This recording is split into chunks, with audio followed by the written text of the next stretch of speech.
السلام علیکم ورحمۃ اللہ۔ الحمد للہ وکفا وسلام علی من لا نبی بعد۔ اللہ مہربان کے فضل و کرم سے ہمارا آج کا سبق سورۃ الاعراف کی آیت نمبر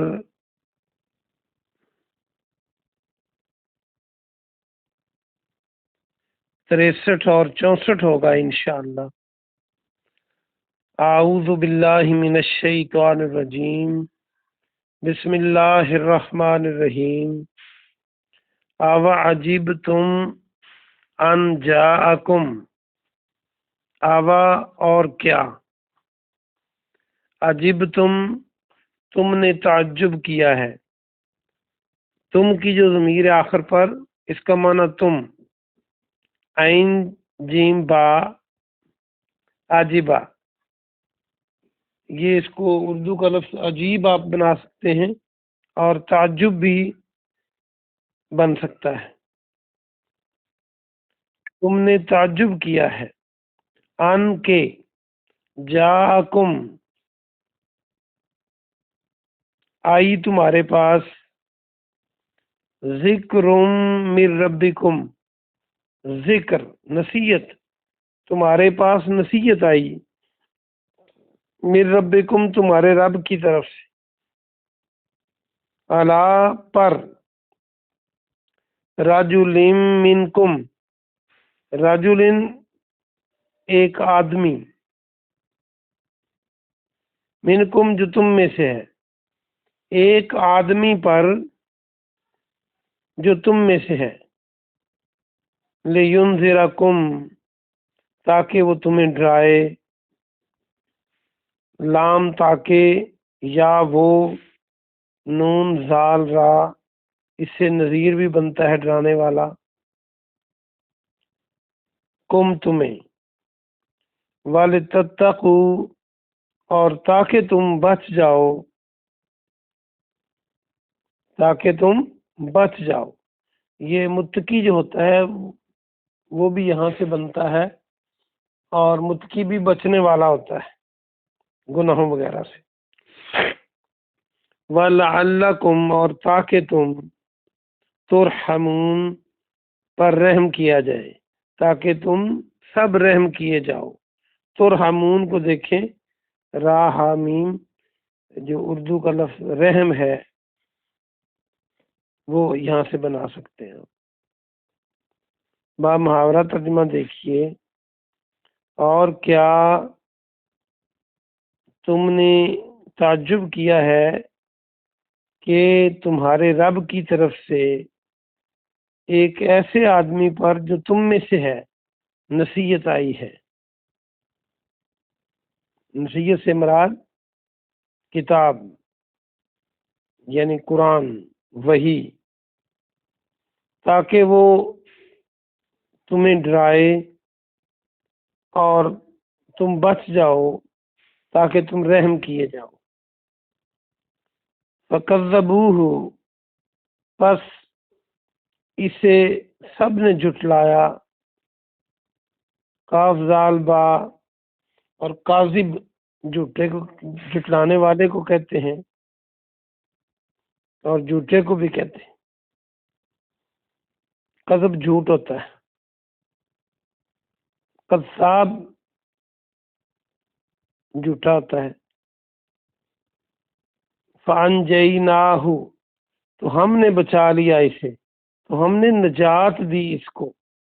یہ انجینا، نون جیم یا کو دیکھیں تو نجات یہاں سے بن سکتا ہے، تو ہم نے نجات دی اسے، ہم نے بچا لیا اسے۔ والذین اور ان لوگوں کو، معہو جو اس کے ساتھ تھے، فی الفلک کی کشتی میں، وَأَغْرَقْنَا اور ہم نے غرق کر دیا الذین ان لوگوں کو کذبوا بآیاتنا جنہوں نے ہماری آیتوں کو جھٹلایا انہم کانوا قوما عمین انہم بے شک وہ کانو تھے قومن قوم لوگ امین اندھے. یہ آپ پڑھ چکے ہیں سورہ بقرہ میں بھی امیون، وہاں یہ لفظ آیا تھا اندھے. فہم لا یرجعون صم بکم امیون اندھے. اس سے مراد آنکھوں کے اندھے بھی ہوتا ہے اور اس سے مراد دل کے اندھے بھی ہوتا ہے. با محاورہ ترجمہ دیکھیے.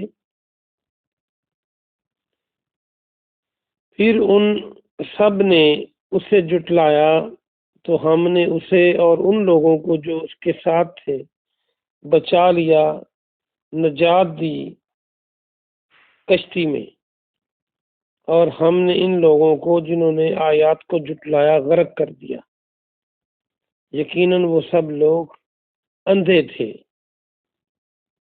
آسان سبق ہے، اگر اس سبق کو کل والے سبق کے ساتھ ملائیں تو آپ کو پوری سمجھ آئے گی، جس میں یہ بتایا گیا تھا. یہ نوح علیہ السلام کا باقاعدہ پیچھے نام آیا ہے، 1-2 آیتیں پیچھے، 3 آیتیں، کہ ہم نے نوح علیہ السلام کو قوم کی طرف بھیجا. تو یہ وہی واقعہ آگے چل رہا ہے.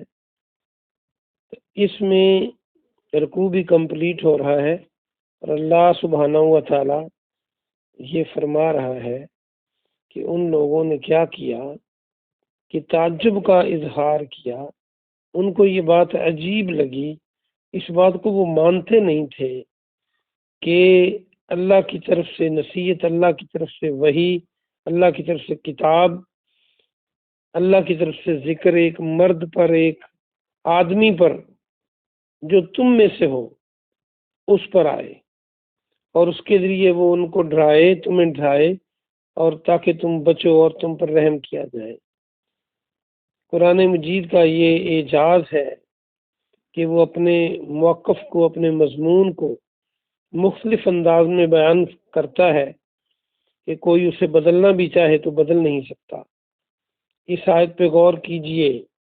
اس آیت میں اللہ فرما رہا ہے کہ ایک آدمی پر جو تم میں سے ہو اس پر تمہارے رب کی طرف سے نصیحت آئی.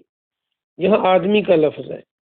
کہیں اللہ فرماتا ہے ہم نے مردوں میں سے رسول بھیجے، یعنی عورتوں میں سے نہیں بھیجے. اب کہیں اللہ فرماتا ہے رسول بشر ہوتے ہیں، کہیں اللہ فرماتا ہے کہ اگر بازاروں میں فرشتے چلتے پھرتے ہوتے تو پھر ہم فرشتہ رسول بنا کر بھیجتے.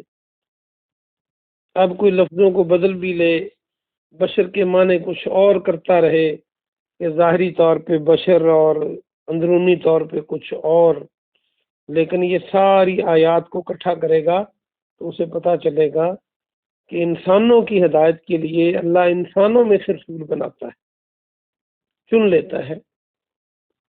وہ ہوتے انسان ہیں لیکن تمام انسانوں سے اعلیٰ ہوتے ہیں.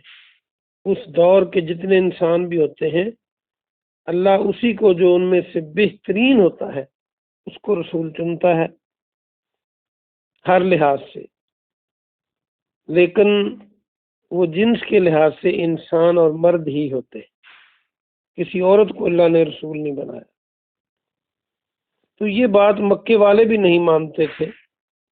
وہ کہتے تھے لو جی اللہ نے رسول بنانا ہوتا، کبھی کچھ کہتے آپ سارا پڑھ چکے ہیں، کبھی کہتے جی آسمان سے اترتا، کبھی کہتے 7 فرشتے ہوتے، کبھی کہتے جی ہمیں کیوں نہیں بنایا، ہم امیر لوگ تھے. تو وہ اس بات کا، یہ بات ان کو ہضم نہیں آتی تھی.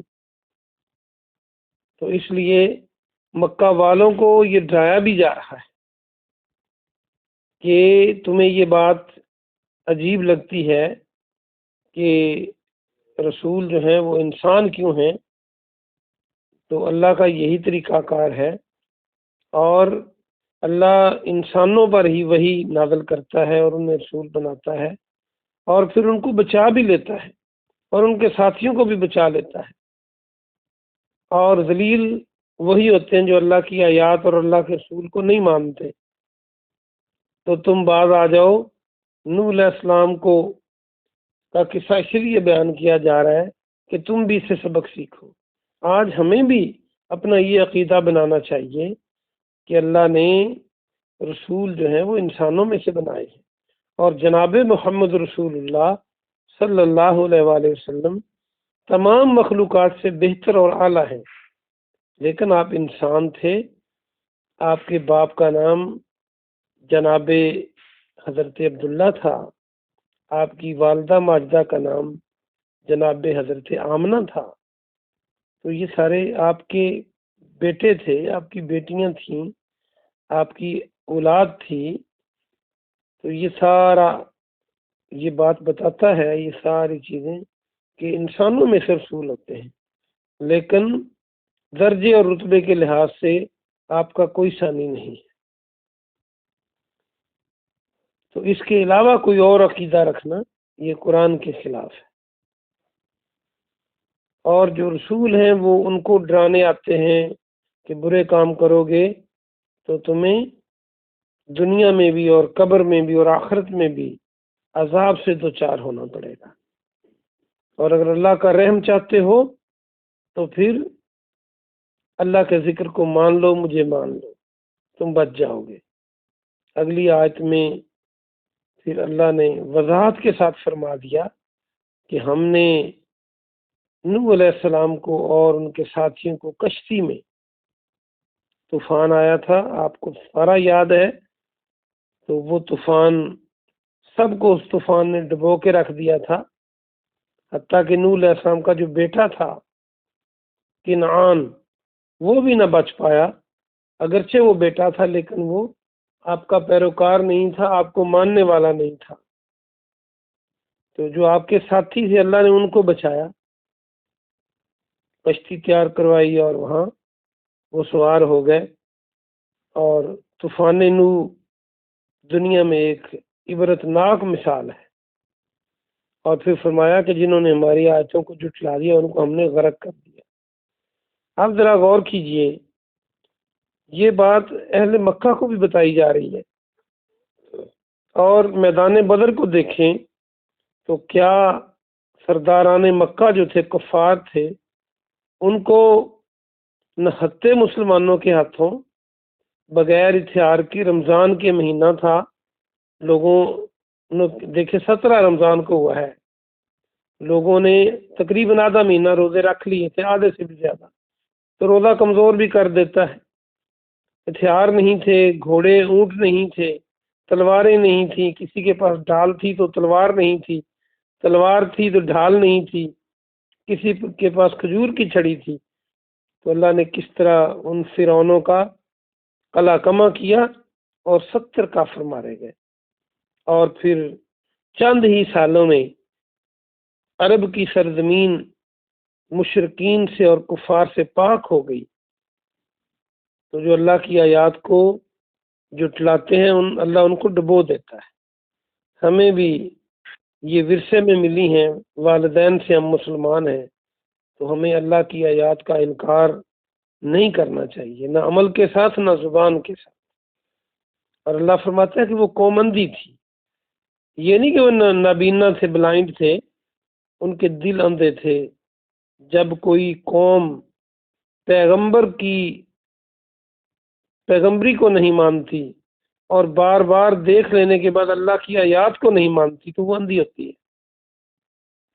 اگر ہم بھی آیات کا راستہ چھوڑ کر، پیغمبر کا راستہ چھوڑ کر، اللہ سبحانہ و تعالیٰ کے بتائے ہوئے طریقوں کو چھوڑ کر اور طریقے اپنائیں گے تو پھر ہمیں بھی غور کرنا ہوگا، اپنے گریبان میں جھانکنا ہوگا۔